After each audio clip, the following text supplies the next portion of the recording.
Glenn Saldana joins us. Pharma stocks are looking strong. Let's chat pharmaceuticals with Glenn Saldana, Chairman and Managing Director of Glenmark Pharma. Glenn, morning. Thank you for joining us. Let me first start with a very basic question. What is happening in the global generic market?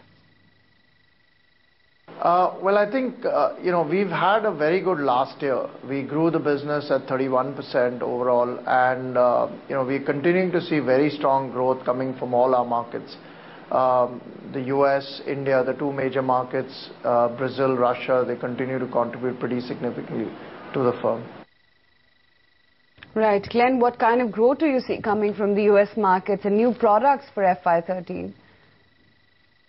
Well, as far as new products go, every year we launch about 10 new products, and we continue to maintain that. As far as growth goes, we had a very good last year again. We don't guide to any specific number. We grew last year at 45%. This year we're not guiding to a specific number, but you should see strong growth on the back of the approvals that we received last year, as well as Imicomod and some of the derm approvals that we got this year. So what is the NCE and NBE pipeline for the company currently, and what kind of licensing income along with milestone income we should expect to hear from you?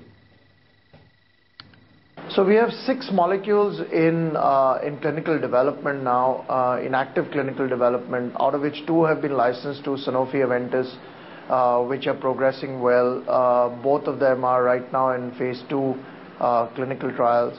Out of the remaining 4 that we run at Glenmark, our lead molecule is Rivamilast, followed by 17536, and we have a TrkA antibody and GBR401. So we don't guide to any specific time frame for licensing, but you will see licensing happening. It's been a big part of our strategy in the past, and it continues to be our main strategy going forward, to out-license our molecules. Glenn, debt has been a big concern with Glenmark Pharma in the past couple of years, and gearing is currently at 80% for you guys. How do you intend to bring down the debt of the company? Well, we did a good job last year in bringing down the debt marginally. Currently, it stands at about 2 times EBITDA for the current year. So it's not that big a deal. And we generate free cash as a company. Last year, we generated 200 to 300 crores of free cash. This year, again, we will generate substantial free cash, and all that goes into repaying the debt. Glenn, over the years, Glenmark Pharma has invested heavily in Brazil. So when do you think that strategy will pay off for your company? Well, Brazil is doing very well for us. I think the whole of Latin America has done very well last year. And again, this year, you should see strong growth. Margin improvement should be substantial out of Latin America, purely because of some of the approvals that we recently received in markets like Brazil. So this year you should see a margin improvement coming out of Latin America, and going forward, Latin America should operate on a strong base for us. And what about in-licensing opportunities? Where do you see growth in this segment? Well, licensing, as I said, will be a big part of our strategy going forward. So you will see milestones coming to the company every year on a pretty consistent basis.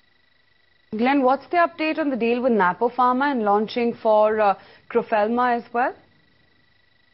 So, as regards Napa, we are currently under litigation, so I really can't comment as to where things stand there.